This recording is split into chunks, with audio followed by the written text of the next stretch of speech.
muchachos. Muy buenas noches para todos. Muchas gracias por asistir a esta sesión. Siento que se ha hecho un excelente ciclo de VIH, mucho más completo que las oportunidades previas. Muchas gracias por asistir y ya pues estamos en la recta final de este ciclo de VIH para continuar con nuestras temáticas de hongos.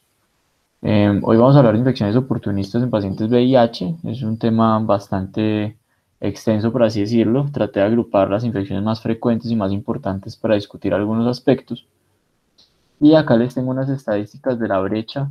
Esto lo mencionábamos previamente pues, en la charla de introducción, pero en definitiva, pues esta brecha que nosotros vemos acá, que menos del 50% de los pacientes están controlados con VIH, tienen una TARP adherente, pues esos son los pacientes que llegan en fase de SIDA con infecciones oportunistas, ¿cierto?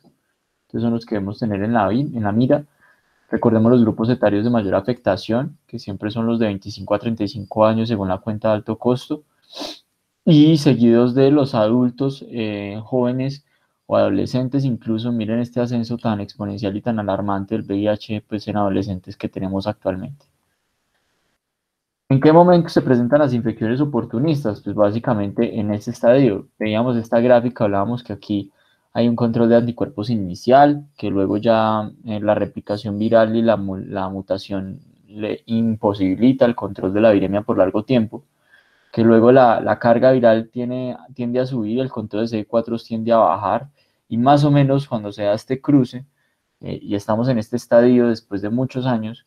Recordemos que esto es muy variable, pero después de varios años de estar un paciente con VIH es que entra en fase SIDA y que se presentan las manifestaciones oportunistas. Son más frecuentes y severas en pacientes con disfunción inmunológica por obvias razones. Muchas veces son atípicas porque un paciente con una inmunidad controlada, pues digamos que no presenta las manifestaciones a flor de piel, pero entonces como son tan poco frecuentes, a veces podrían ser muy camufladas y pueden ser un reto diagnóstico. Siempre lo he dicho, un paciente con VIH e infecciones oportunistas es un libro de microbiología que puede tener cualquier cosa, ¿cierto? Y especialmente las infecciones pues, oportunistas en pacientes con VIH son por defectos de la inmunidad de tipo celular, pero también hay algunas que en estadios muy avanzados empiezan a presentar por difusión ya de la inmunidad innata, como por ejemplo cuando se deterioran los macrófagos broncoalveolares en pacientes con conteos bajos y les da neumonía por neumocistis. Ahí es más que la falla de los CD4, es el fallo de los macrófagos broncoalveolares, pero claramente pues está directamente relacionado con la afectación de los anteriores, ¿cierto? Esta es la gráfica que yo les mostraba la vez pasada, que es muy vieja, esta gráfica es del 95, de cuál es la incidencia de infecciones o enfermedades oportunistas de acuerdo a los conteos de CD4. Entonces vemos que a menor conteo de CD4, pues más cositas van apareciendo, pero esto no es como, por así decirlo, algo muy tácito, o sea, no, alguna paciente podría presentar, digamos, una infección por cándida con un poco más de conteo de CD4 o algo así. Entonces hablamos de frecuente en ciertos rangos, ¿cierto? Pero no es algo que sea pues como una camisa de fuerza. Y tenemos estas tablitas que son muy buenas. Voy a mirar qué están escribiendo por acá. Sí, vamos a tener una charla un poquito interactiva, entonces por favor estén pendientes del poll para que ingresen. Cruz acaba de enviar el enlace para que se unan, por favor, traten de participar, pongan un nombre anónimo si no quieren salir, no hay ningún problema, pero la idea es que se participen para hacer esto más dinámico, ¿cierto? Y en estas tablitas, recordemos que con más de 500 CD4, estos pacientes pueden presentar cualquier microorganismo que se presente en pacientes con un conteo de CD4 normal o incluso sin VIH, pero los pacientes con VIH, a pesar de tener un adecuado conteo, pues son más propensos a sufrir neumonías, por ejemplo, por neumococo, por pseudomonas, bueno, entre otros. Esto no estoy de acuerdo que entre 200 y 500 estos pacientes de Tamoptisis, la tuberculosis aparece independiente del conteo de CD4, pueden tener 700, hemos visto tuberculosis en pacientes con, incluso sin VIH, y en pacientes con VIH incluso con 700, 800 CD4, entonces esto no es cierto, pues no estoy muy de acuerdo, pero el resto sí, con menos de 200 ya empiezan a aparecer otras cositas, la neumonía por neumocistis girovesci, la diarrea por Cryptosporidium, las infecciones en el tracto digestivo superior por cándida, las neumonías fúngicas con lesiones cavitarias difusas, con menos de 100, muy importante, toxo, ¿sí? Y citomegalovirus empieza a ser muy importante, esofagitis entre 50 y 100 y ya diseminado en cualquier otro órgano por menos de 50, ¿sí? Por debajo de 50. Aquí con conteos bajos, entre 100 y 50 o menos, pues también están las infecciones por MAC, por Mycobacterium avium complex, por el Epstein-Barr se pueden hacer linfomas primarios del sistema nervioso central y la criptococosis, por supuesto, ¿cierto? Este es otro que es parecido, también incluye algunas. Con menos de 200, un paciente sí podría ser más propenso a desarrollar una TB miliar o una TB extrapulmonar más severa, eso sí es cierto, pero recordemos que el conteo, digamos, con cualquier conteo yo puedo tener tuberculosis, listo, no es como por ejemplo un paciente con 800 C4 que me consulte por una neumonía por citomegalovirus, eso sería sumamente infrecuente, mientras que tuberculosis tiene un comportamiento un poco más transversal, por así decirlo. Las profilaxis, que es uno de los mensajes que se deben quedar el día de hoy, la más importante de todas, la profilaxis con trimetoprim sulfa. Recuerden que es profilaxis, no tratamiento. O sea, yo tengo mi paciente, lo ingreso al programa o lo voy a ingresar, veo que tiene un conteo de 200 o menos y que no tiene síntomas, pues le inicio profilaxis. Si yo ya evidencio alguna lesión, algún tipo de alteración, tiene neumonía, tiene algo, yo ya no doy profilaxis, doy es tratamiento. Pero en individuos asintomáticos, pues está la validada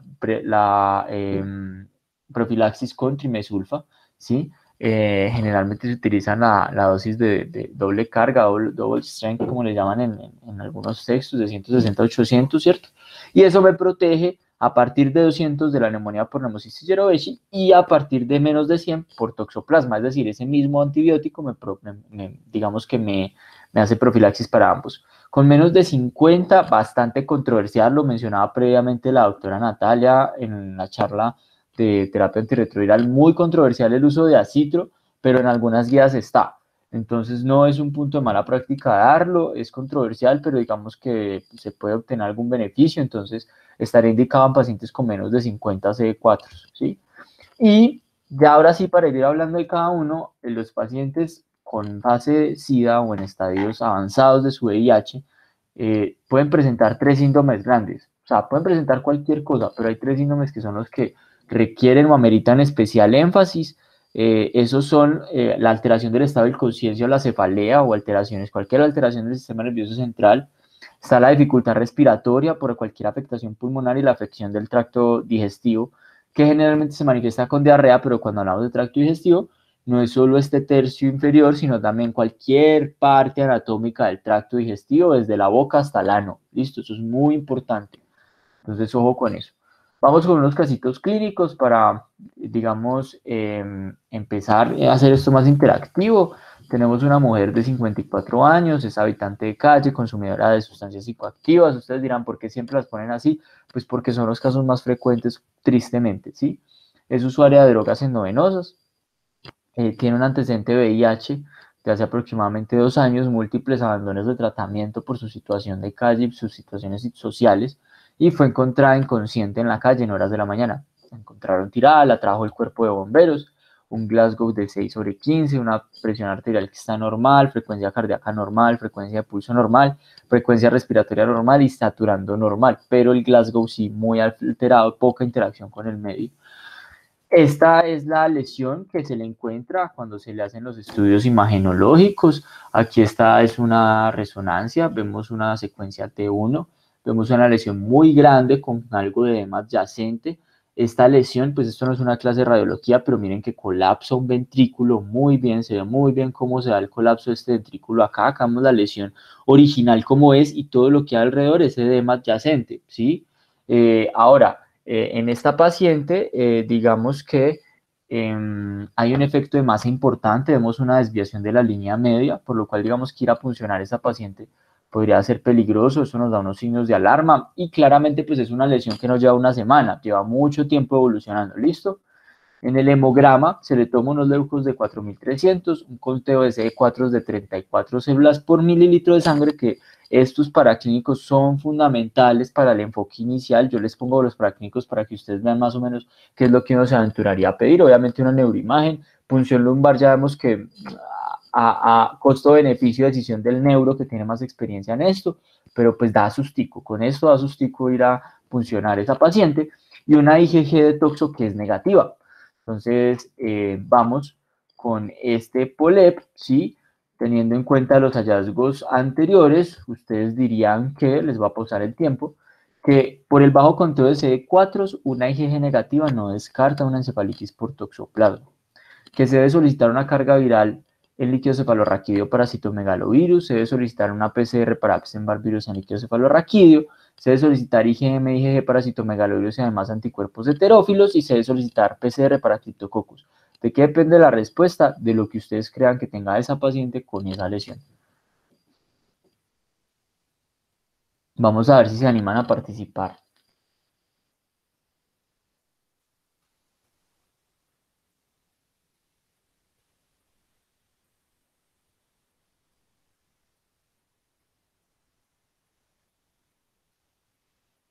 Siquiera unos 10 o 8.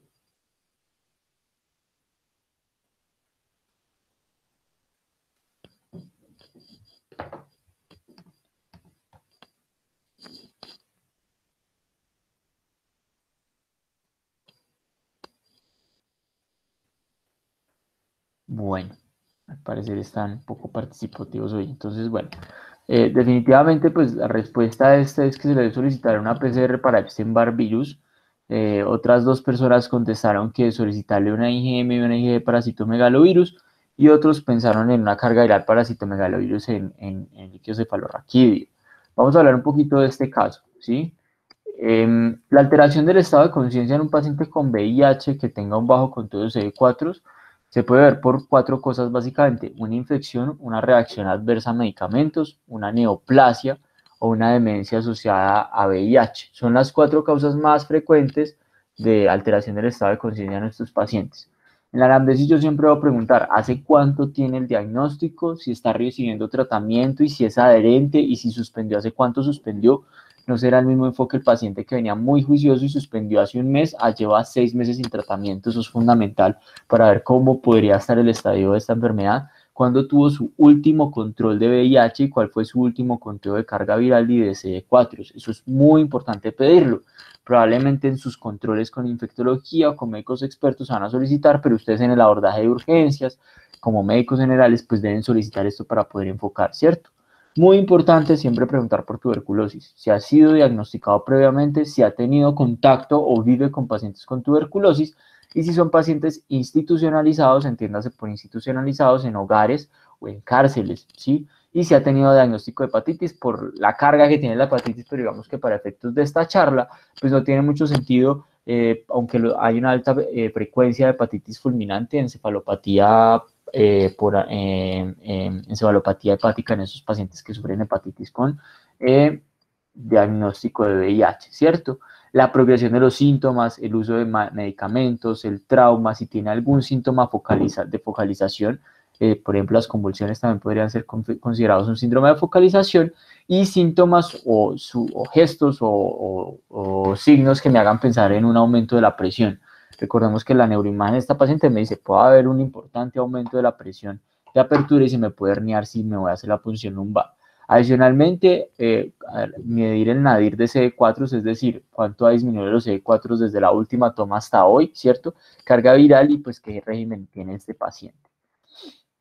Estos son algunos diagnósticos diferenciales. Entonces las intoxicaciones por drogas o los abscesos cerebrales siempre serán importantes. En estos pacientes consumidores de sustancias psicoactivas podría hacer un efecto de cocaína o metanfetaminas. Eso es muy importante. Pueden hacer un ACV isquémico en cualquier momento y cursar con estos síntomas, pero pues la imagen no es la adecuada. Por eso la neuroimagen es fundamental.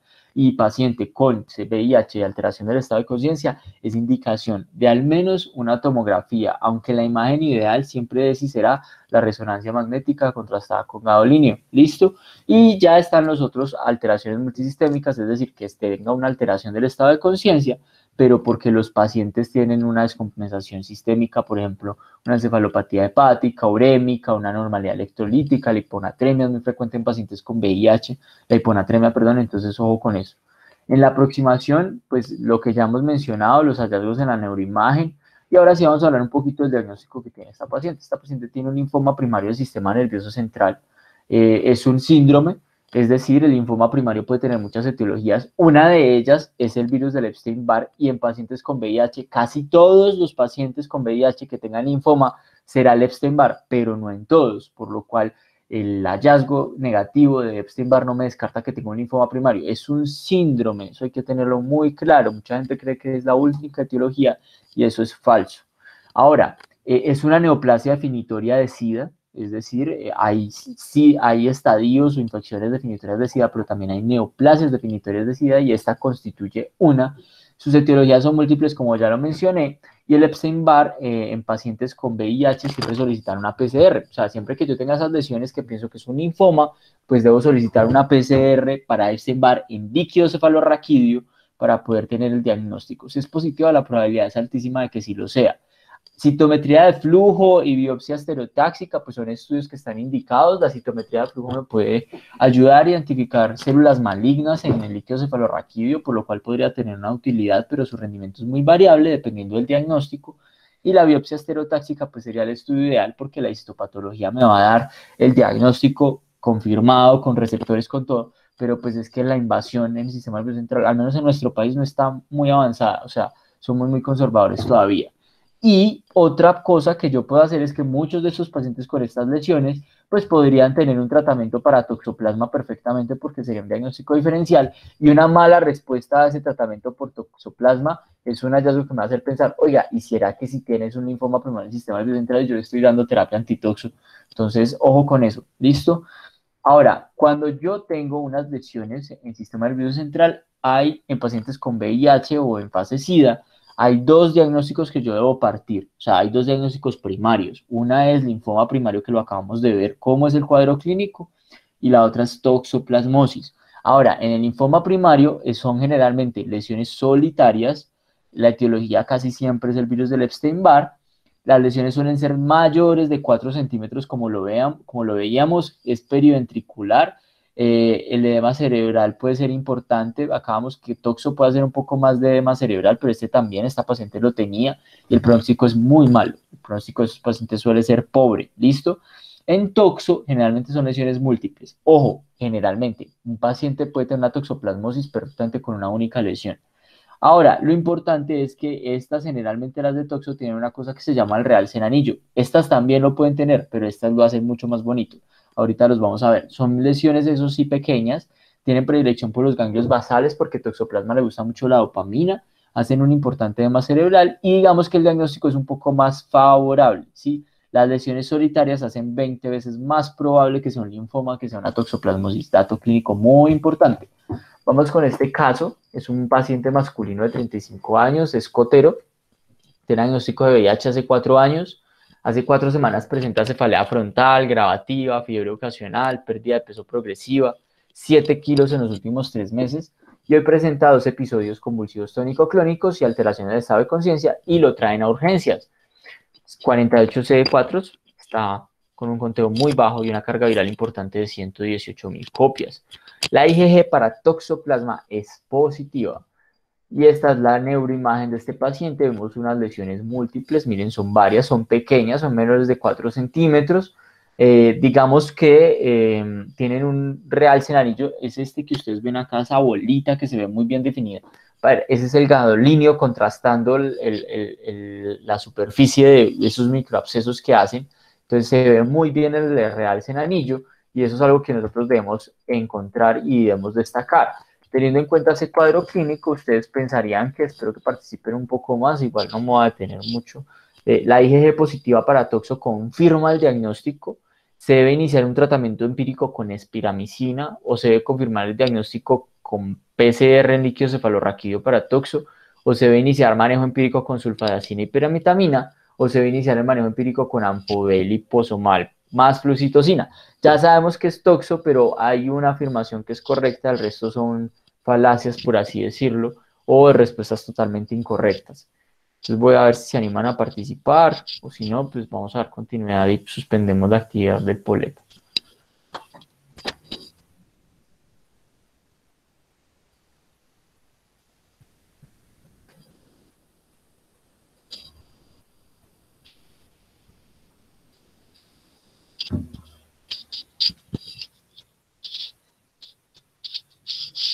Bueno, continuamos. Entonces acá una persona contestó que se debe iniciar manejo con sulfadacina más pirimetamina y otro pirimetamina sulfadiazina, y el otro dijo que se debe confirmar el diagnóstico de Toxoplasma gondii de PCR en líquido cefalorraquídeo. Vamos a analizar cada una de las respuestas. La IgG positiva me confirma, no. Las IgG de toxo no confirman nunca el diagnóstico. Las IgG de toxo, digamos que permiten descartarlo cuando es negativa. Es decir, yo tengo un paciente con unas lesiones y la IgG me da negativa, yo digo, poco probable, muy poco probable que sea toxo, pero cuando es positivo, pues recordemos que el 40% de la población, hasta un 60% en países de bajos recursos, pues somos positivos para esa IgG y no me dice nada, ¿sí? ¿Se debe iniciar tratamiento empírico con espiramicina? Pues no, porque es el tratamiento para las embarazadas.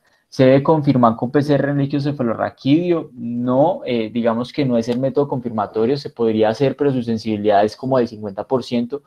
Más bien, lo más adecuado es iniciar un tratamiento empírico. Tengo un paciente con lesiones múltiples, con una PCR positiva, una IgG positiva. Mi primer diagnóstico tiene que ser toxo y el pronóstico va a depender de qué tanto me demore yo en iniciar ese tratamiento. Entonces, muy importante que inicien el tratamiento con esto. Y Ampob liposomal más flucicloximab, pues no es el tratamiento ideal para el manejo de toxo, entonces por eso no era la respuesta adecuada. En toxoplasmosis del sistema nervioso central, siempre pensar que es una reactivación, nunca pensar que es una infección de novo, de ahí que, digamos, de ahí que nunca pensemos que pensamos que la IgG sea positiva o una confirmada porque pues como es reactivación. Entonces la IgG me sirve más o menos es para descartar si sale negativa, como lo más probable es que haya una reinfección, entonces el paciente nunca ha tenido contacto con toxoplasma, entonces es poco probable que las lesiones sean de esto. Los títulos de IgG persisten a pesar del conteo de CD4, eso es cierto. Uno puede pensar, un paciente con 50 CD4 no tiene IgG, pero sí, lo hemos visto, es muy infrecuente que se pierdan esos anticuerpos, persisten a lo largo de toda la vida, por lo cual sirven de mucha utilidad en el abordaje. Solicitaron IgG al ingreso del programa para conocer el estado previo, porque claro, si al inicio cuando lo ingresé estaba negativo y hoy me da positivo, yo digo, uy, eso sí es toxoplasma y si me infectó hace poquito, esa sí es una prima infección. Es infrecuente, pero puede darse. Entonces esa IgG es la que me da esa pauta y los títulos no tienen ninguna utilidad. Es decir, da lo mismo tener títulos altos que bajos, o sea, simplemente interesa que estén positivos. La PCR tiene una sensibilidad del 50%, menor si ya se inició tratamiento, pero una especificidad del 99 al 100%, por lo que podrían tener algún rol diagnóstico, pero lo más adecuado es iniciar tratamiento casi que empírico con esa IgG. Este es un algoritmo de un curso de actualización en medicina interna de la Universidad de Antioquia, donde vemos que el paciente con focalización neurológica se le va a hacer una neuroimagen y cuando tiene lesiones focales con efecto de masa, si son múltiples lesiones y tengo IgG de toxo positivo de una manejo empírico para toxos, yo no me espero a nada más, ¿sí? Los invito a que terminen de explorar este algoritmo que es muy bueno. Miren que hay otros diagnósticos que están acá dentro de todo el espectro de pacientes con VIH, pero pues por ahora enfoquémonos en este que es toxo. Recordemos esto, lesiones pequeñas, con realce en anillo, con menos de 4 centímetros y pacientes con menos de 100 CD4, eso es muy importante, ¿listo? El tratamiento del ideal es con pirimetamina más sulfadiazina, ¿sí? Y pues remitir al experto de enfermedades infecciosas para poder que se haga un abordaje y un manejo integral. Vamos con este caso. Es un paciente masculino de 42 años, es habitante de calle, refiere que es VIH positivo, es encontrado en la calle con episodio convulsivo tónico clónico y es captado por el equipo de bomberos y es traído a la institución. Es usuario de drogas endovenosas sin tratamiento, al examen físico un Glasgow de 13 puntos, que no está tan mal, pero nos deja muchas dudas, tiene un discurso incoherente y refiere haber tenido diagnóstico de VIH hace 2 años. No se cuenta con conteo de carga viral ni de CD4, entonces muy importante ese antecedente, pues porque prácticamente nos está diciendo que podría tener cualquier cosa. Vemos acá una neuroimagen, vemos claramente el signo de la flecha, vemos que hay una lesión acá, es una lesión que está, pues esto es T1, ¿sí? Vemos que hay una lesión acá focal y todo esto es edema adyacente, vemos mucho edema, un edema muy importante, miren que es casi el doble del tamaño de la lesión, eso es muy importante tenerlo en cuenta. Acá miren que no se ve tan claro, esta creo que es una secuencia FLAIR si la memoria no me falla, pero bueno, y acá atrás vemos un hallazgo que es un engrosamiento de las meninges, recordemos que acá está la dura madre, y en neuroimagen cuando está muy engrosada se puede ver de este aspecto, miren que es como brillante, se ve hiper intensa y vemos que está más gruesa de lo normal, esto no es normal verlo en un paciente, entonces muy importante esos hallazgos. tiene una frecuencia cardíaca de 45, una frecuencia de pulso de 45, una frecuencia respiratoria de 10 y está hipertenso. Si ustedes miran, esa es la triada de Cushing que me dice, ojo, este paciente se está herniando, él tiene un edema cerebral muy importante y se puede morir por eso, y además tiene unos signos claros de hipertensión endocraniana como un fondo de ojo con papilema bilateral agudo, que debe ser muy importante en el examen físico. El neurólogo deja en su nota que la punción lumbar en este caso tiene un alto riesgo de herniación, claramente lo vemos en la imagen, el gran edema que había, y que se debe evitar a menos que sea estrictamente necesario. Teniendo en cuenta los hallazgos, usted tomaría la decisión de yo no voy a perder el tiempo esperando a que respondan. Entonces, el neurólogo deja en su nota que la punción lumbar en este caso tiene un alto riesgo, ¿cierto? Y acá básicamente la medición o la conducta más adecuada es la medición de antígeno de criptococo en sangre. Miren, por ejemplo, vamos a analizar. Hay que hacer punción lumbar con tinta china, aglutinación y antígeno en látex, filmar radicultivos. Súper, si no estuviera herniado, si no tuviera ese edema tan importante, pues bueno, se la puedo pedir, pero digamos que en este paciente todas las opciones de punción lumbar es un riesgo casi que se me muera o que tenga una complicación del sistema nervioso central, ¿cierto? Iniciar tratamiento empírico anti-TBC más DEXA, pues el enfoque diagnóstico podría apuntarnos hacia una TB de difícil diagnóstico, porque sin punción ni cultivos ni nada, pues sería difícil, pero podría estar en el diagnóstico diferencial. Sin embargo, vamos a ver que estas lesiones son más sugestivas de criptococo, ahorita lo vamos a ver, y digamos que yo no puedo iniciar terapia antirretroviral de urgencia por el alto riesgo que tengo de que ese paciente me haga un síndrome de reconstitución inmune. Entonces, muy importante eso. IgM y IgG para criptococo en sangre no tiene ningún sentido y ustedes dirán, bueno, pero el antígeno de criptococo en sangre será bueno para el diagnóstico de criptococosis del sistema nervioso central. La respuesta es sí. En sangre tiene un muy buen rendimiento. Miren, el diagnóstico de la criptococosis, la paquimeningitis marcada es uno de los hallazgos más frecuentes, que puede pasar, digamos, desapercibida porque nadie se fija en esto y dice, no, pues debe ser un artificio de la neuroimagen o algo así, pero no. Este engrosamiento, digamos que es muy sugestivo o de criptococo o de tuberculosis. Son los dos diagnósticos que yo debo tener en mente siempre cuando tengo ese tipo de lesiones, ¿cierto?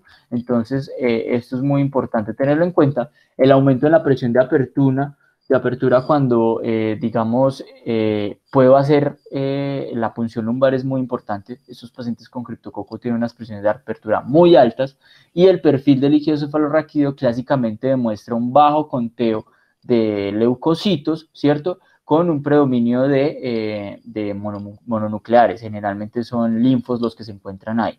Las proteínas pueden estar levemente aumentadas y la glucosa puede estar generalmente normal.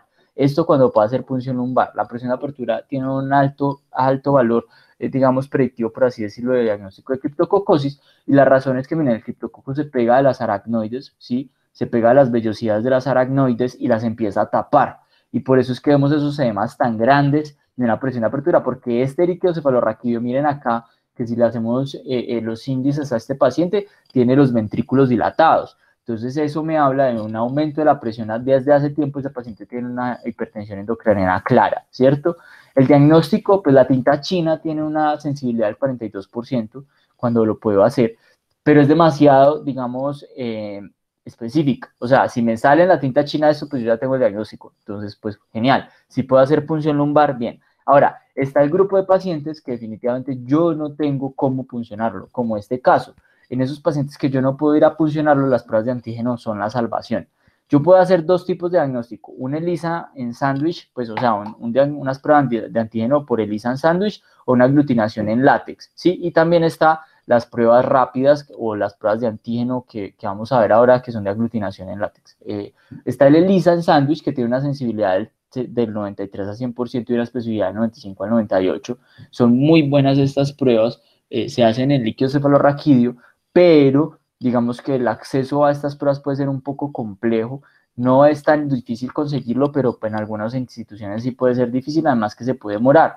Están las pruebas de aglutinación en látex, que son buenas, y están estas que son las LFA, que tienen un mejor rendimiento y son point of care. Estas pruebas las han validado, digamos, en África, tienen menos costo, las hacen en sangre. Es decir, pacientes con esta clínica que yo no puedo pulsionar, le hago esta prueba de LFA en sangre, ¿sí?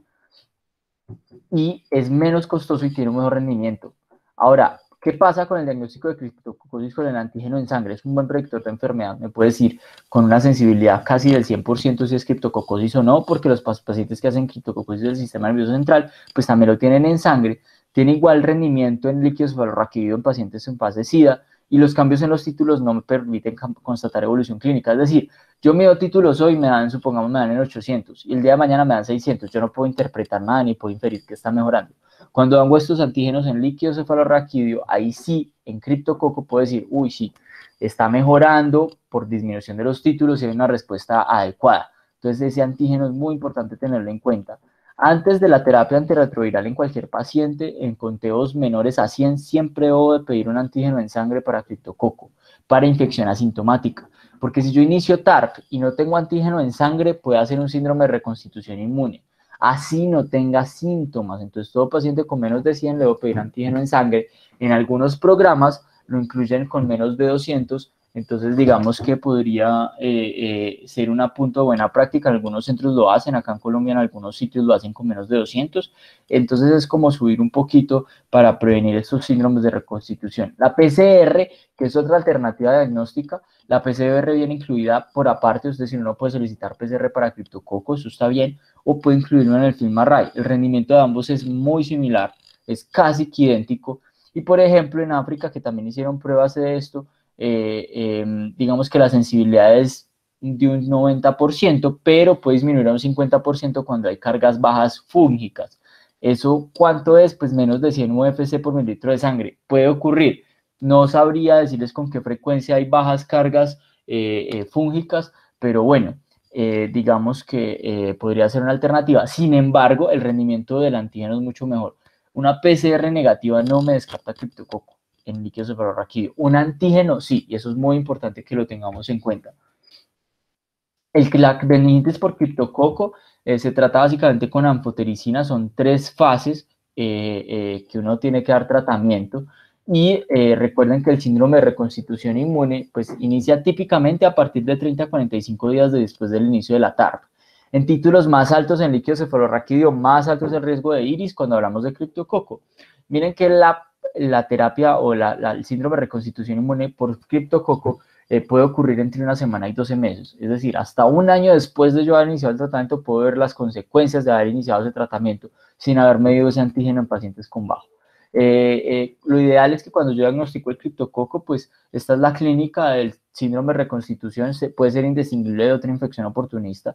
Miren, son signos meningios, cefalea recurrentes, linfadenitis, neumonía cavitaria puede ocurrir en pacientes con criptopulmonar o criptococoma del sistema nervioso central, es una manifestación del iris, ¿cierto?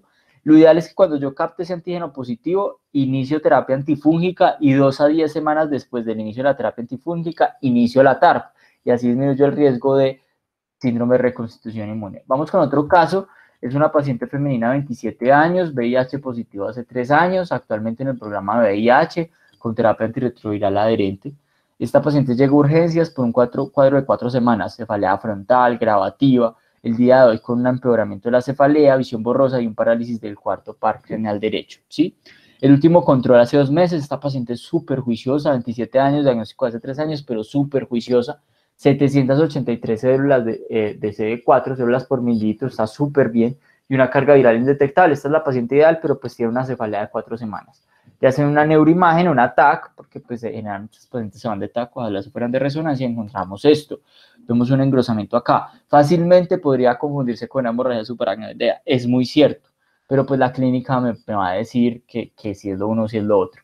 Miren que en esta TAC se ve como una hiperdensidad acá, perdón, porque estamos hablando de TAC, una hiperdensidad acá, en estas meninges, en las zonas donde están, digamos, los huesitos que contienen las meninges o las bases de las meninges. Esos sitios son los sitios de la base del cráneo. Estas meninges de la base del cráneo tienden a engrosarse mucho en pacientes con este diagnóstico que vamos a ver a continuación. Entonces, miren, tiene unos paraclínicos, un hemograma normal, un líquido cefalorraquídeo, pues porque este sí no está herniado, entonces yo lo puedo funcionar perfectamente. Una presión de apertura normal, una celularidad aumentada, ¿sí? Una glucosa normal, un antígeno para criptococo en sangre negativo, un expert para diagnóstico de tuberculosis negativo, una PCR para Mycobacterium tuberculosis negativo, un cultivo pendiente porque se demora 3 meses y un FilmArray negativo para todo. Entonces, esta paciente tiene una cefalea, un engrosamiento meningio, antígeno de criptococo negativo. ¿Cuál será el diagnóstico?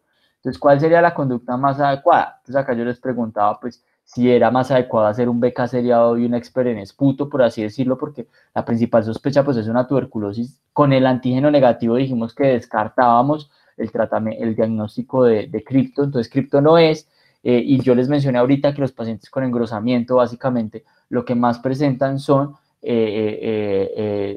tuberculosis o criptococo. Otra opción es iniciar tratamiento empírico antitoxo, otra es iniciar tratamiento empírico anti-TBC, que es la respuesta adecuada. Esta paciente, a pesar de tener todo negativo para tuberculosis, tiene una clínica compatible y además el conteo de CD4 es el que me dice, eso es lo más probable es que sea una TBC porque el resto, como están tan altos los conteos de CD4, pues es mucho menos probable. La otra es iniciar un tratamiento empírico anticripto, ya vimos que la descartamos con el antígeno y repetir pulsión lumbar con toda la batería diagnóstica, pues digamos que no sería tan eficiente en esta paciente. Entonces, recordemos que la tuberculosis es la coinfección más frecuente en pacientes con VIH. La TB meningia es más frecuente con menos de 200, pero puede aparecer independiente del conteo. Entonces ustedes dirán, uy, ¿por qué le dio la TB meningia si tenía 700? Pues la TB meningia nos puede dar a cualquiera, pero independiente del conteo en pacientes con VIH puede aparecer por ahí en los 700, 800, 900 y no es algo raro. Ahora, la TB meningia tiene muchas manifestaciones del sistema nervioso central. Puede haber TB meningia pura, y de esas tengo unas subclasificaciones, que es la meningitis tuberculosa, es la meningitis crónica con paquimeningitis. Vimos que esta paciente podría tener perfectamente esto. Está la granulomatosis basal meningia, muy responsable de la parálisis de los pares craneales, entonces muy importante, los parálisis con parecias de pares craneales pueden ser con frecuencia o TBC o cripto, también es otro hallazgo clínico frecuente en ellos. Puede haber TB parenquimatosa, que está el granuloma, está la placa, está la TB miliar, que puede ocurrir en el sistema nervioso central, están los abscesos, que puede ser muy difícil de distinguir de los granulomas, o puede haber encefalopatía tuberculosa, que es rara, ¿sí? Puede haber TB espinal o puede haber TB miscelánea. O sea, es cualquier manifestación, cualquier lesión que yo tenga en estos pacientes con VIH, independiente del conteo, puede ser TB. Ahora, miren esto acá, el engrosamiento que yo les decía, fácilmente puede ser confundido con una hemorragia suprarrenal, yo lo sé, pero pues será la clínica del paciente y el realce y como la distribución de las lesiones lo que me dicen, no, no pareciera ser sangre, parece ser las meninges como gruesitas, ¿cierto? Mírenlo acá más claro, ya este es un engrosamiento, esa es una meningitis tuberculosa granulomatosa, veanla acá, esto me puede comprimir nervios, estructuras, hacer fibrosis y presentar cualquier manifestación. Están los abscesos, mírenlo acá, este puede ser un granuloma por tuberculosis y este un absceso, vean que son muy difíciles de distinguir. Son lesiones únicas, tienen bastante edema, se hacen mucha presión de apertura y mucho edema cerebral. Miren que se desvía la línea media y todo. Y miren esta, por ejemplo, estas lesiones, esta es una TB miliar del sistema nervioso central. Miren las múltiples lesiones, mucho edema por acá, es este edema inflamatorio. Vean una paquimeningitis tuberculosa, no es la distribución clásica, acá vemos las meninges algo engrosadas, pero miren que las meninges periféricas también podrían engrosarse. Miren esta TB pineal o hipofisaria, miren la lesión acá, que puede producir cualquier cantidad de síndromes como un adenoma hipoficiario, puede pues, perfectamente pasar por eso. En fin, cualquier manifestación que a ustedes se les ocurra puede ser TB, es la moraleja que les quiero decir. ¿Cómo hago el diagnóstico? Es clínico, básicamente los síntomas, un progreso de 4 semanas, subagudo, en una paciente que puede ser adherente o no a la terapia antirretroviral. El signo de COMB positivo es quizás el hallazgo más frecuente. Tuvo un contacto con un primo que tuvo tuberculosis, el abuelo era tosor crónico en casa, es un signo de COMB positivo. La neuroimagen me revela con frecuencia engrosamiento pleural, engrosamiento de las meninges, no pleural, sino de las meninges a nivel de base del cráneo, y el cultivo es el gold estándar, definitivamente es lo que tiene más rendimiento. Ahora, puedo hacer el expert, el MTB-RIF, que lo vimos acá, pero como vimos puede salir negativo y no me descarta, porque miren, ese expert, acá está el estudio, la sensibilidad de especificidad es del 71 y del 98% respectivamente cuando se compara con el cultivo. Entonces una sensibilidad del 70% no es tan buena, ¿sí? Entonces ojo con eso, el expert no me sirve para confirmarlo porque si me da positivo sí definitivamente lo tiene, pero no me lo descarta si sale negativo como en esta paciente, especialmente si tiene un conteo alto de CD4. Ahora, Está este que es el Expert, el MT-Berry Ultra, que fue diseñado, tiene unos antígenos más específicos, tiene un método de diagnóstico similar, pero un rendimiento mucho mejor. Era la promesa en diagnóstico de T de meningia, pero en este estudio publicado en la revista Lancet, que lo pueden encontrar, se publicó creo que este año, a finales del año pasado, definitivamente encontraron que no había diferencias entre la sensibilidad y especificidad entre el Expert y el Expert Ultra. Entonces no sirve de nada y es más caro, o bueno, sirve para lo mismo que sirve el Expert, pero pues no mejoró el rendimiento que era lo que esperábamos porque el diagnóstico de TB meningia es bien complicado. Ahora, el tratamiento pues es el RHZE que conocemos siempre. Recuerden que los tiempos son más avanzados, la duración es de 9 a 12 semanas, es un tratamiento de casi un año, los pacientes con TB meningia se van de tratamiento un año completo, entonces eso es muy importante aclararlo. Y hay un impacto en la terapia con corticoides. En los pacientes con TB meningia sí o sí les tengo que dar corticoides. ¿Qué corticoide? Dexa o prednisolona. Generalmente se utiliza mucho más la Dexa, ¿sí? O las pastas, y cuando, o sea, en la fase aguda hospitalaria Dexa, y cuando le doy alta, pues lo mando con prednisona, 1 miligramo por kilo por 3 semanas y empiezo a, digamos, a disminuir las dosis porque lo tengo que destitular para evitar hacer cualquier complicación pues, del tratamiento con esteroides. Ojo con los corticoides porque lo tienen que indicar ustedes. Ahora, ¿cuándo inicio la terapia antirretroviral en un paciente con VIH y TB? Pues si ya lo tienen, pues será decisión del infectólogo continuar o no, pero generalmente cuando lo tienen conteos buenos, entonces se decide continuar, el riesgo de iris digamos que no es tan alto. Pero miren, en menos de 200 CD4 me espero de 2 a 4 semanas, si no lo he iniciado. Si tengo más de 500, me puedo esperar hasta 8. Ustedes dicen, ay, pero si tienen más CD4, pues ¿por qué me espero más? Pues precisamente por eso, porque tengo más CD4 y el riesgo de que me haga otra infección oportunista es menor. Entonces yo me puedo dar un espaciecito mayor para poder prevenir que me haga un síndrome de reconstitución inmune, que estos por tuberculosis sí son nefastos, son muy severos y muy complicados. El conteo de CD4 puede ser entre 200 y 500, me espero de 2 a 4 semanas o al menos 8, eso depende de la decisión de infecto, pero más o menos estos son los tiempos que me espero para el inicio de la terapia antirretroviral. Este es un artículo de la revista Lancet que me encantaría que leyeran, habla del diagnóstico del workup o las herramientas diagnósticas que ustedes le hacen a un paciente con VIH e infecciones oportunistas del sistema nervioso central. Entonces ellos dicen, tienen que hacer una neuroimagen, que puede ser tomografía o resonancia del sistema nervioso central, una tomografía pulmonar, un líquido cefalorraquídeo con una valoración inicial, por acá van a encontrar el expert, bueno, muchas cosas. Y otras cosas, pues obviamente el CD4 y la IgG de toxo, vean que siempre, casi siempre va, pues porque yo necesito o descartarlo o saber si sigo por ese camino de terapia empírica. Esto es lo mismo que hemos hablado, los síntomas, los invito a leer este artículo que está acá referenciado, que es de la revista Lancet, es muy bueno y les puede ayudar como a profundizar en estos temas. Ahora, hay otras causas, sí, está la neurosífilis, está la encefalitis por herpes virus, está el citomegalovirus en el sistema nervioso central, está la meningitis bacteriana, sí, pero pues yo me voy a enfocar en los que les hablé previamente. Vamos con las pacientes con dificultad respiratoria, vamos con este caso, esta es una paciente femenina de 23 años con diagnóstico de VIH hace un año, su pareja es VIH positivo, ¿sí? Digamos que fue incluida en el programa al momento del diagnóstico con inicio de la terapia antirretroviral. Este es un caso que vimos una vez real, un caso muy triste. Sin embargo, suspendió el tratamiento por intolerancia gastrointestinal. Ahorita vamos a ver, casi todos los pacientes con VIH sufren episodios diarreicos anuales a lo largo de su vida. Eso es una cosa que es muy difícil de controlar. Y como vimos en la charla de la doctora Natalia, muchos son mal tolerados gastrointestinalmente. Entonces hay que estar muy pendientes de eso porque, por ejemplo, esta paciente suspendió por eso. Refiere que controla su enfermedad con bebidas de Herbalife, pasa mucho, y medicamentos naturales, y consulta por una disnea progresiva de 3 semanas de evolución, ¿sí? Ahí está, paciente hace un año sin tratamiento, mal control, consulta por disnea progresiva. 37 de temperatura, una frecuencia cardíaca de 90, una frecuencia respiratoria de 18, una presión normal y una saturación de 90. Tiene adenopatías cervicales y occipitales, impresiona unos ruidos respiratorios disminuidos o hipoventilados en todos los campos y básicamente le hicimos la prueba de la oximetría porque el médico que estaba en el servicio, pues digamos que era muy juicioso y dijo, uy, hagamos la prueba del oxímetro. ¿En qué consiste? La paciente la sientan, ¿sí? En reposo, le toman una saturación de base, en este caso sería 90, con el saturador en mano, le dicen que camine y deambule en el consultorio, despacio, no tiene que ser rápido, que deambule más o menos por 30 segundos, un minuto. Y ustedes van a ver cómo, conforme con el ejercicio que haga la paciente, se empieza a quedar sin aliento y su saturación cae a 81. Entonces se desatura rápidamente con el ejercicio, que es una disnea de medianos esfuerzos, diría yo, ¿cierto? Ojo que esa es la prueba del oxímetro positiva. Esta es la radiografía.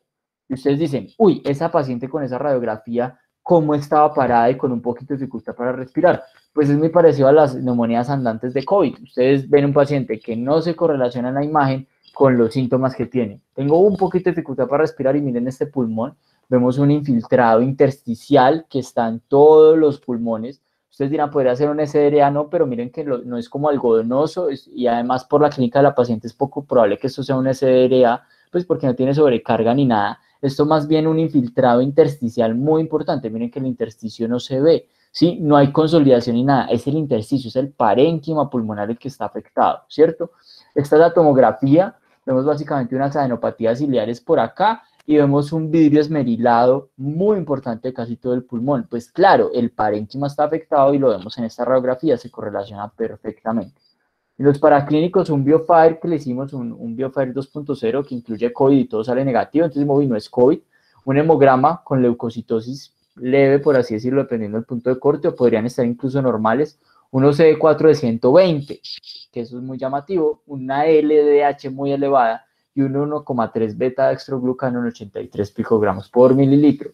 Este es el BioFire 2.1, miren que incluye COVID-19, por acá está, incluye todos los virus respiratorios, incluye micoplasma, bordetela. Bueno, ya sabemos que la sensibilidad de esto es muy buena, sobre todo en VAL o en muestras respiratorias inferiores. En esta paciente negativo, o sea que es poco probable que tenga alguno de estos diagnósticos. Entonces, una paciente que se desatura rápidamente, que no tiene tratamiento para el VIH, que tiene 120 CD4, que tiene una LDH muy aumentada y que tiene un infiltrado intersticial muy importante y un vidrio esmerilado en la tomografía muy llamativo.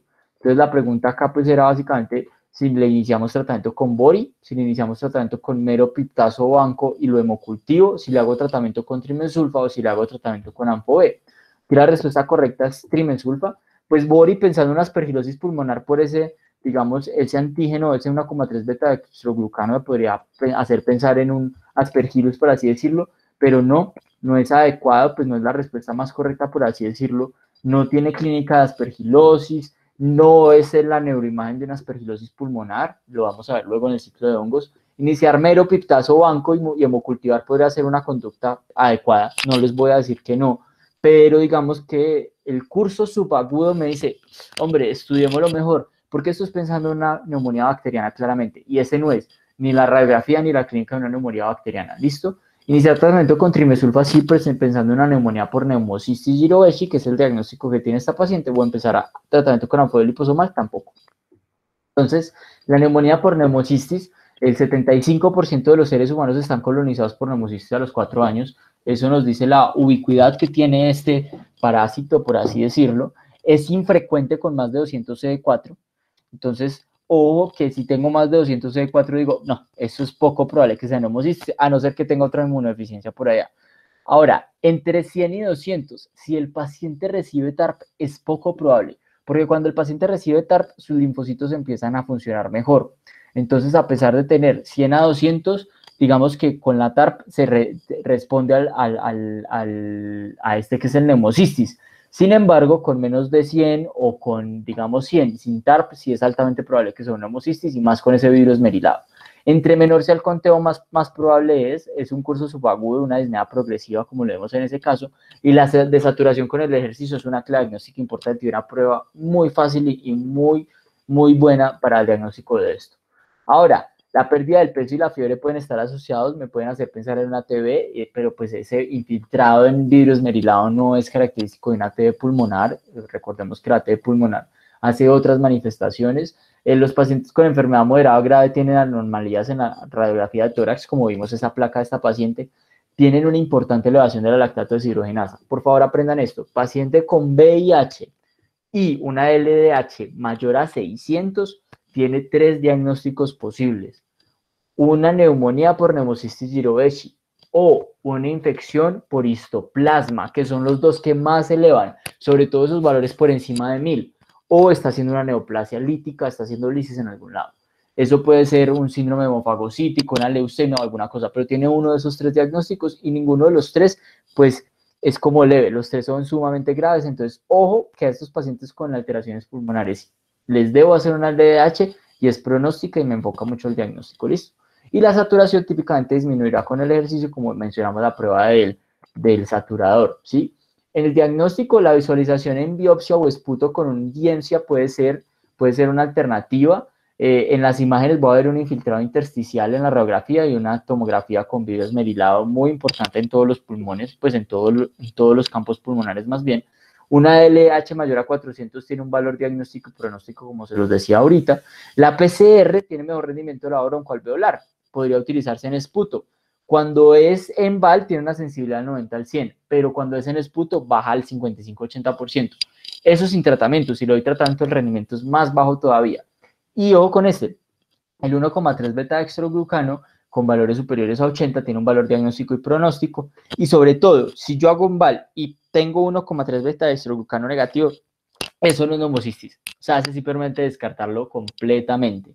Pero pues desafortunadamente el 1,3 beta-dextroglucano es bastante difícil de conseguir en nuestro medio.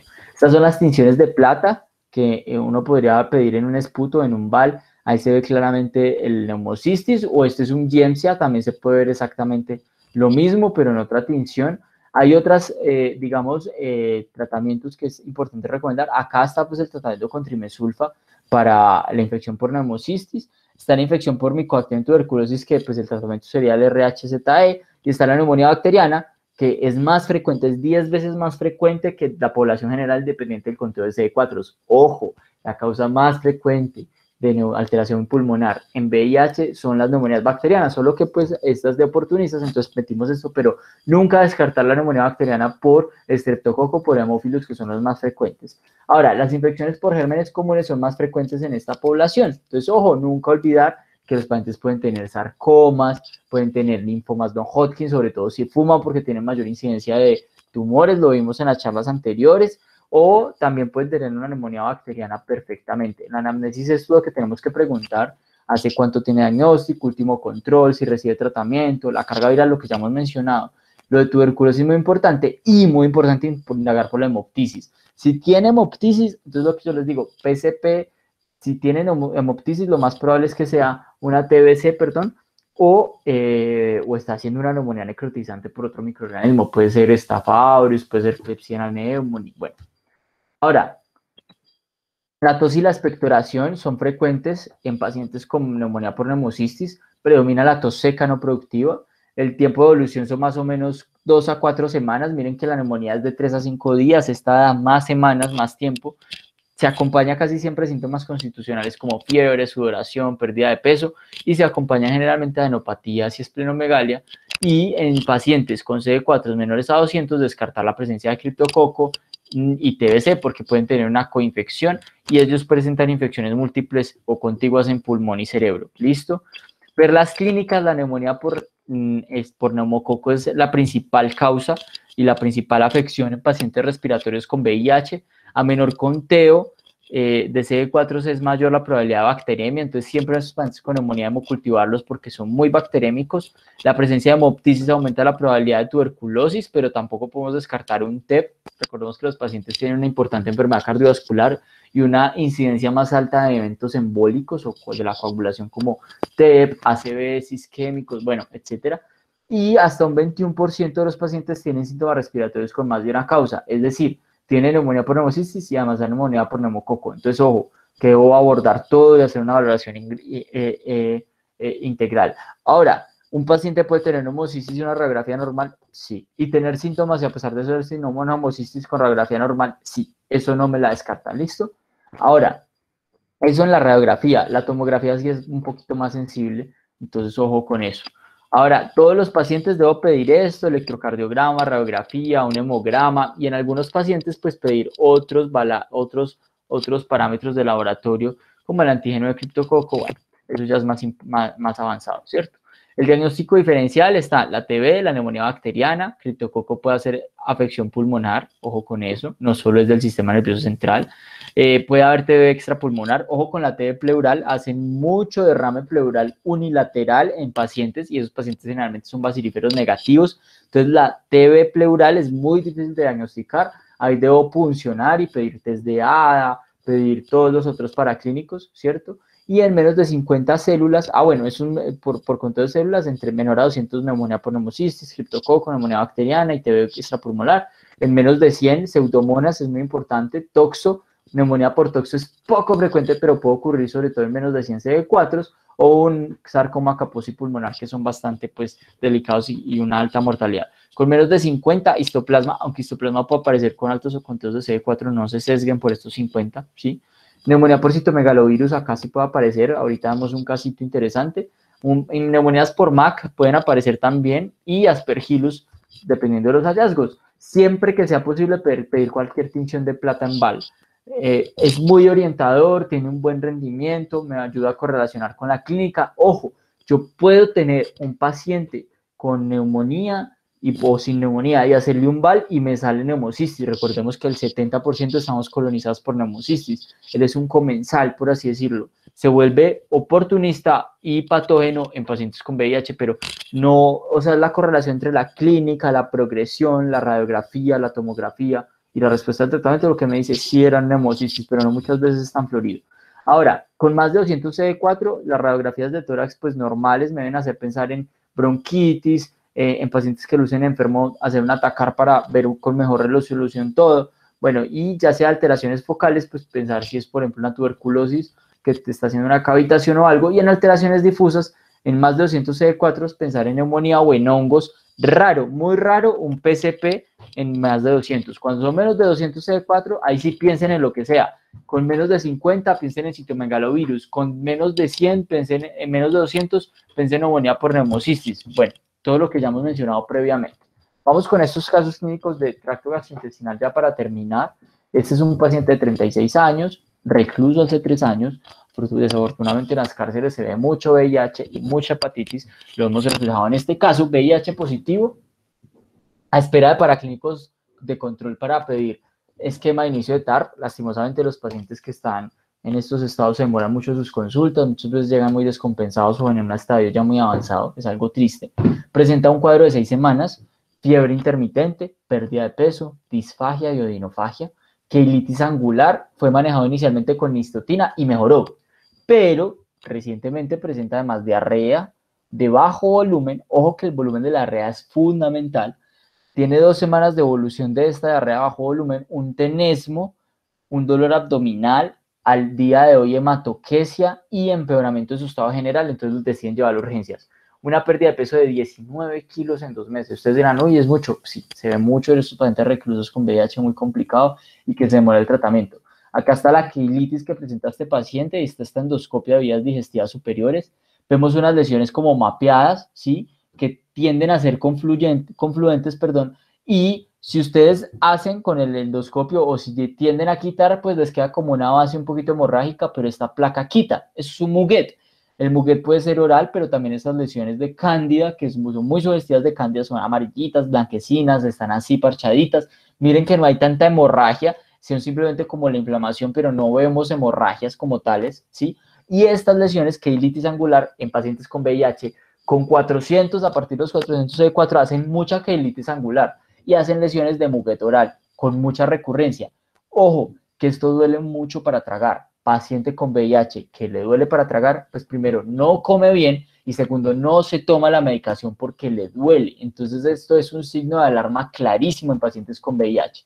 Ahora, continuamos y ya llegando hacia el esfínter esofágico inferior, llevamos estas lesiones. Miren que esto no es un moguet, esto es una úlcera. Vean que acá se ve un mapita como una cubierta y acá ya vemos son úlceras y esta es la colonoscopia y vemos también las lesiones ulcerativas. ¿Qué podrá ser? Ustedes dirán, no, pues puede ser una enfermedad de Crohn, una colitis ulcerativa. Sí, podría serlo, pero recordemos que este es un paciente con VIH. Podrían hacer una enfermedad de Crohn, una colitis ulcerativa, sí. Pero entonces, ¿qué diagnóstico tenemos hasta ahora? Una cándida clara del libro, esta sí es una candidiasis esofágica y una candidiasis oral del libro. sumado a una colitis de etiología desconocida. ¿Qué es lo más frecuente que cause colitis en estos pacientes? Pues la enfermedad de Crohn o la colitis ulcerativa serán diagnósticos de descarte. Es decir, primero tengo que diagnosticar que este paciente tenga una infección oportunista y luego irme por las otras causas, ¿cierto? Entonces, en este paciente, pues las preguntas que se hacían era básicamente si se debe solicitar IgG y de ser positiva para citomegalovirus, pues es sugestivo que sea un citomegalovirus. Se debe solicitar PCR en sangre para citomegalovirus, se debe solicitar una biopsia de esófago distal y de colon, o se debe pedir una IgM que es indicativa de infección aguda y que los títulos más altos indican mayor severidad. Pues la respuesta es que se debe solicitar biopsia de esófago distal y de colon. ¿Por qué? Las otras pruebas para citomegalovirus no tienen buen rendimiento, son pésimas. Ojo, paciente con úlceras en tracto digestivo inferior, estos tracto digestivo inferior, es decir, colon, y menos de 100 CD4, siempre piensen en citomegalovirus, que hace mucha infección gastrointestinal. El diagnóstico confirmatorio siempre será histopatológico, pero pues será muy difícil llegar a la biopsia acá, a no ser que la tomen acá directamente desde la colonoscopia. Sería buenísimo que la pudieran pedir. Muchas veces no es posible, pero bueno, si la toman, brutal. Ahora, entonces, ¿cuál sería el tratamiento para este paciente? Sabemos que tiene citomegalovirus. Ahorita vamos a ver cómo confirmarlo y que tiene, digamos, candidiasis. ¿Cuál sería el tratamiento? Entonces, fluco con foscarnet, o itraconazol con ganciclovir, o fluco con ganciclovir, o caspo con valganciclovir, o anfodeliposomal más foscarnet. Pues este paciente requiere fluconazol endovenoso con ganciclovir. ¿Yo le podría dar fluconazol oral? Sí, pero es que le duele para tragar. O sea, la adherencia va a ser casi nula. Tengo que buscar tratamiento endovenoso. Y para el manejo agudo del citomegalovirus yo utilizo ganciclovir. Vamos a hablar un poquito de citomegalovirus, ¿sí? Es una infección infrecuente en los tiempos de TARP, eso es algo que hay que tener claro, pero pues en pacientes que no toman su TARP o no tienen tratamiento adecuado, pues podría presentarse, sobre todo en pacientes con menos de 100 CD4, ahí aparece el citomegalovirus, ¿cierto? Se asocian con un retraso en el diagnóstico de VIH y una tardanza en el inicio de la terapia antirretroviral, como vimos en este paciente. Y la frecuencia de infecciones diseminadas es en orden, la ocular es la más frecuente, la retinitis por citomegalovirus es más frecuente, seguida de la colitis, seguida de la neumonitis y por último la encefalitis, que es la más rara. Entonces vamos a hablar, la tasa estimada de infección extraocular se encuentra en 0.00 a 0.14 por cada 100 niños años. Es una estadística pues de que lo infrecuente que es. Lo más frecuente es que hagan retinitis, hacen fotopsias, escotomas, visión borrosa. Yo hago oftalmoscopia y veo unas hemorragias muy importantes en el fondo de ojo, en la retina. Entonces esto es muy importante porque me va a hacer pensar sobre todo en pacientes con menos de 100 CD4. Difícil el diagnóstico con toxo, pero recordemos que toxo hace más escorioretinitis, este hace más retinitis hemorrágica. ¿Listo? Siempre buscar la ayuda de oftalmo, porque nosotros lamentablemente pues no estamos muy bien preparados para hacer esos fondos de ojos y podríamos pasarlo desapercibido. Es paciente que manifieste síntomas oculares, siempre pedirle valoración por oftalmo, listo, para que le haga una oftalmoscopía indirecta, zapatero a sus zapatos. Luego de esto está la colitis. Los pacientes sufren con colitis diarrea crónica. Diarrea crónica dice aquella de 2 a 4 semanas, más de 4 semanas de evolución, perdón. Tienen hematoquesia, pues porque hacen úlceras y esas úlceras sangran. El dolor abdominal es muy fuerte, muy intenso, porque las úlceras duelen mucho. Las úlceras confluyen y sangran y se pueden perforar, que es la complicación más grave en estos pacientes con colitis por citomegalovirus. Aparecen en intestino distal, es decir, en colon más que todo, en colon distal, pero en esófago pueden aparecer úlceras a nivel distal. Entonces, en esófago proximal yo veo cándida, en esófago distal yo veo citomegalovirus. La encefalitis es muy infrecuente, casi siempre los pacientes consultan por convulsiones, tienen signos claros de focalización y en estos pacientes pedir una PCR y una carga viral en líquido cefalorraquídeo sí es muy importante, pues porque yo nunca voy a llegar a una biopsia del sistema nervioso central para diagnosticar un citomegalovirus, no. Yo hago la punción lumbar y ahí pido PCR y carga viral. Y entre tenga títulos más altos o una PCR positiva, eso sí me puede permitir un diagnóstico. En cambio, en retinitis y en colitis, yo hago anticuerpos y digo, pues no me descartan ni me confirman. ¿Listo? Y en colitis tampoco. En colitis el diagnóstico se hace por biopsia. Entonces, por eso es que yo mencionaba que las pruebas de citomegalovirus son bastante infrecuentes. Ahora, todos nosotros, incluyendo los pacientes con VIH, pueden tener carga viral de citomegalovirus en sangre y no tener ningún síntoma. ¿Eso qué quiere decir? Que si yo le hago citomegalovirus en sangre a estos pacientes y me da positiva, tampoco me dice nada, porque no me confirma la enfermedad. En neumonitis es infrecuente, incluso en pacientes con VIH, lo que vamos a encontrar es un infiltrado intersticial, generalmente son pacientes con menos de 50 CD4, y acá la PCR en el lavado broncoalveolar podría tener algún valor, pero tampoco es 100% fidedigna, no tienen buena sensibilidad y especificidad. Este es un caso de una encefalitis por citomegalovirus, vemos una hiperintensidad en los ganglios basales, los vemos acá grandes, vemos un aumento del diámetro de los ventrículos, pero esto no es por el citomegalovirus, sino que tiene una enfermedad ya de base de bastante tiempo de evolución. Y aquí en esta la secuencia que es la de WI, vemos una actividad muy importante en los ganglios basales. Al citomegalovirus le encantan los ganglios basales, los hace hiperintensidad y por eso es que los pacientes convulsionan tanto. ¿Listo? Ahora, una IgG negativa en un paciente con una infección diseminada por citomegalovirus, tenga colitis o neumonitis, solo esos dos, pues me dice, hombre, es poco probable que sea un citomegalovirus porque se hacen anticuerpos IgG fácilmente, al igual que en toxo, pero no tiene tan buen rendimiento. Y la PCR es de utilidad en pacientes sin VIH, porque los pacientes con VIH pueden tener perfectamente una PCR positiva y no significar absolutamente nada porque uno puede replicar citomegalovirus. Y es más, los pacientes con VIH replican más citomegalovirus que los pacientes normales, porque la activación de los linfocitos derivada del citomegalovirus favorece la replicación del VIH y viceversa.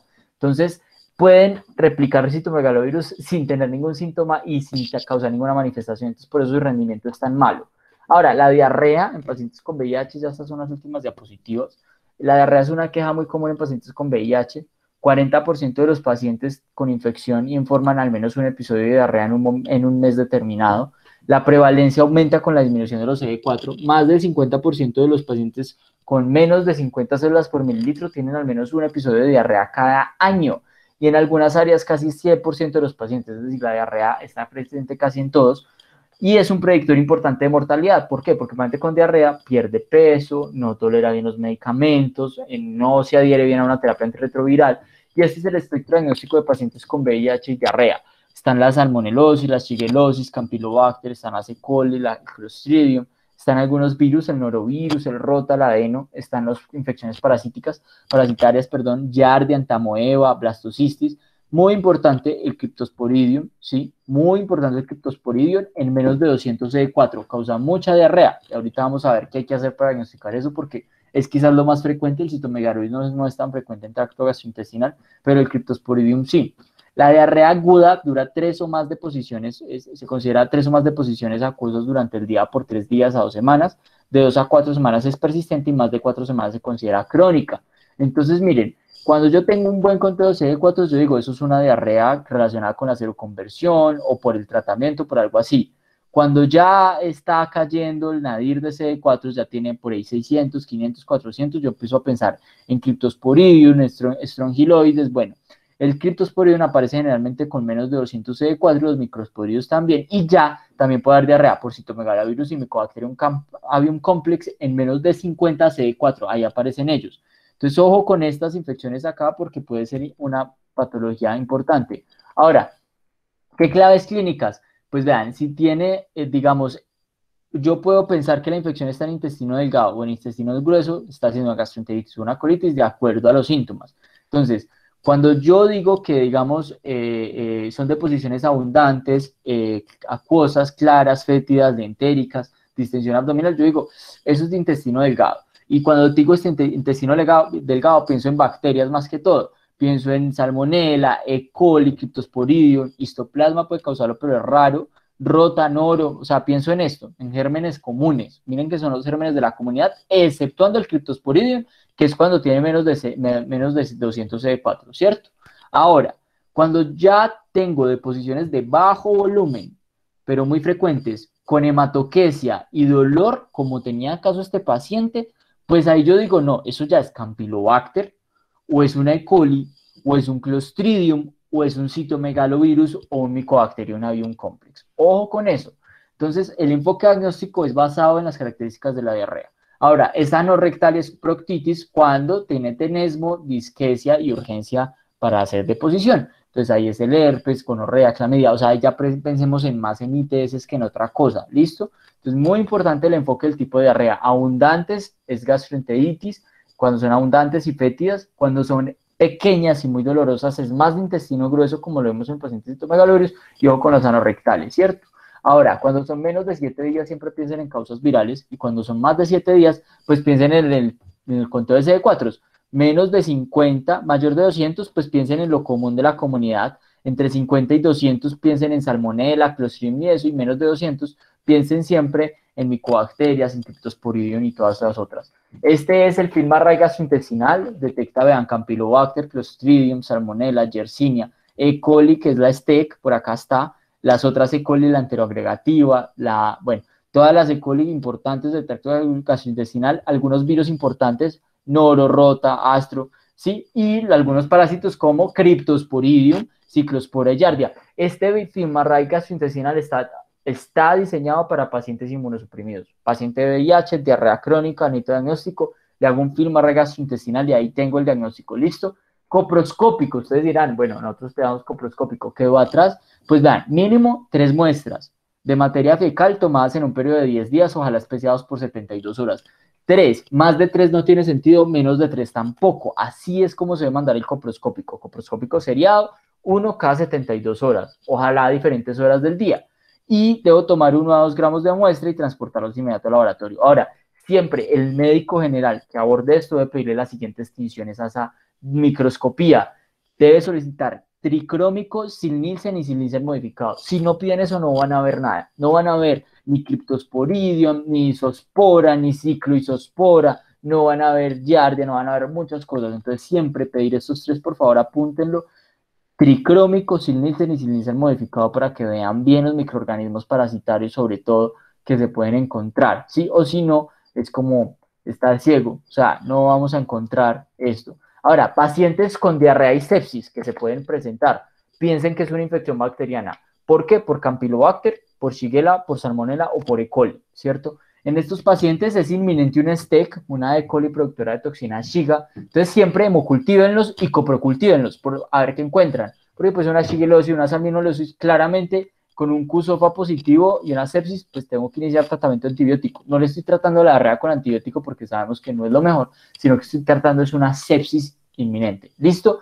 Ahora, ¿qué debo pedir? Básicamente un McConkey enriquecido con sorbitol. El sorbitol es para ver STEC, o si no van a ver E. coli. Ay, hice una muestra de un coprocultivo y me creció E. coli. ¿Será que normalmente en las muestras de coproscópico crece E. coli? Pues claro.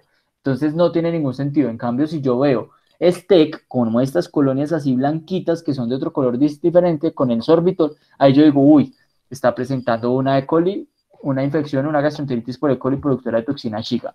Ahora, en pacientes con diarrea y VIH, muy importante la historia clínica, yo tengo que siempre enfocarlo si es una enteritis, si es una colitis o bueno, cualquiera de las otras, y muy importante que descartar que sea una cosa de la medicación, sobre todo si es una diarrea de menos de 7 días de evolución. Estos son los inhibidores de proteasa más frecuentes que hacen diarrea y estos son los inhibidores nucleosídicos que causan diarrea más frecuente. Entonces, por ejemplo, darunavir, lopinavir, ritonavir, que es el caletra, muy importante causa diarrea, entonces ojo con eso. Y los inhibidores de nucleosídicos de la transcriptasa reversa, sobre todo la vacavir, la estabudina y la didanosina y la tenofovir, que son los que más se utilizan, también causan mucha diarrea, ¿sí? Ahora, estos son los microorganismos, acá están los tratamientos, pero pues yo ya no voy a hacer más profundidad.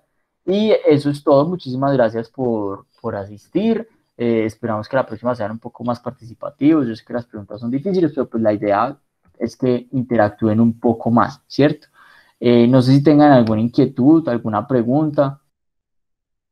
Bueno, muchachos, no siendo más, entonces muchísimas gracias. Hasta luego y que estén muy bien.